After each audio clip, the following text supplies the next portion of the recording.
একটা ছোট্ট প্রশ্ন। একটা যুবতী মেয়ে যার বিয়ে হয়নি, তেমন এক যুবতী মেয়েকে তার জন্মদাতা পিতা, তার বাবা তাকে বুকে জড়িয়ে ধরে আদর করতে পারবে কিনা? মেয়ের কপালে চুমু দিতে পারবে কিনা? দেখেন, এটা যদি কোনো সাধারণ মানুষকে প্রশ্ন করা হয়, প্রতিটা মানুষ উত্তর দিবে অবশ্যই। কেননা বিয়ের আগে একটা মেয়ের একমাত্র আশ্রয়স্থান হচ্ছে তার বাবা।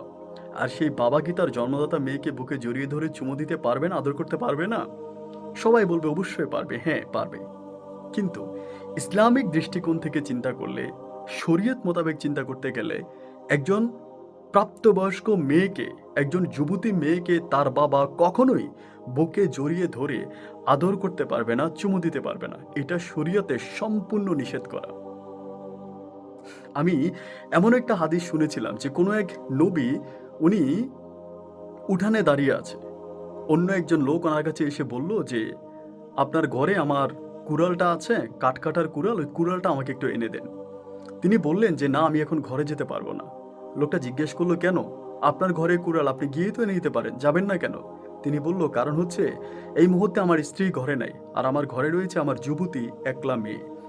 তো উনি বলল, আপনারই তো মেয়ে, তাতে কোনো সমস্যা নাই, আপনি ঘরে গিয়ে কুড়ালটা এনে আমাকে দিলেই তো পারেন। তিনি বলল, না, আমার মেয়ে যুবতী, তার এখনো বিয়ে হয়নি, সে ঘরে একা আছে, ওই মুহূর্তে আমি যদি কুড়ালের জন্য ঘরে যাই তাহলে হয়তো শয়তানের প্ররোচনায় পড়ে আমি খারাপ কিছু করে ফেলতে পারি।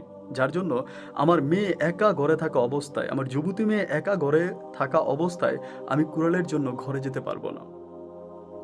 এখন গ্রাম সম্প্রদায়ে মাঝে মাঝে কিছু জিনিস দেখতে পাই, যেগুলো দেখলে বড্ড কষ্ট লাগে, বড্ড কষ্ট লাগে। আমাদের এই সমাজে যে প্রবাসী ভাইরা আছে, প্রবাসে অনেক ভাইরা থাকে, তারা তাদের স্ত্রীদেরকে বলে যে, তুমি আমার বাবাকে তোমার বাবার মতো সেবা যত্ন করবা। এবং এমনও দেখতে পাই কোনো স্ত্রী, মানে কোনো মেয়ে ফেসবুকে এসে পর্যন্ত পোস্ট দেয় যে, এরকম করে আমি আমার শ্বশুরকে আমার বাবার মতো দেখি।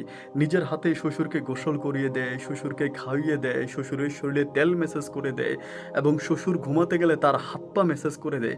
এরকম অনেক মেয়েরা এই কাজগুলো করে, এবং তারা করে গর্ব করে বলে, হয়তো আমি আল্লাহর কাছে অনেক বড় কিছু পাবো, হয়তো আল্লাহ এটাতে রাজি খুশি হয়ে আমাকে জান্নাতও দিতে পারে।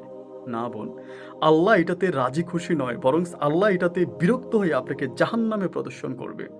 আপনার স্বামী ব্যতীত আপনি আপনার শ্বশুরের সেবা করতে পারবেন কিনা, এটা আপনার একান্তই ব্যক্তিগত বিষয়। শরীয়ত কিন্তু কোনোভাবেই বলে না যে আপনি আপনার শ্বশুরের সেবা করতে হবে। আপনি আপনার খুদ শুধু স্বামীর সেবা করবেন। অনেক কথা নাই বলি, আজকের একটা গল্প পেলাম যে জিনের ভয় দেখিয়ে সুন্দরী পুত্রবধূর সর্বনাশ করে শ্বশুর। আস্তাগফিরুল্লাহ। গল্প শুনে আপনি অঝরে কান্না করবেন। এক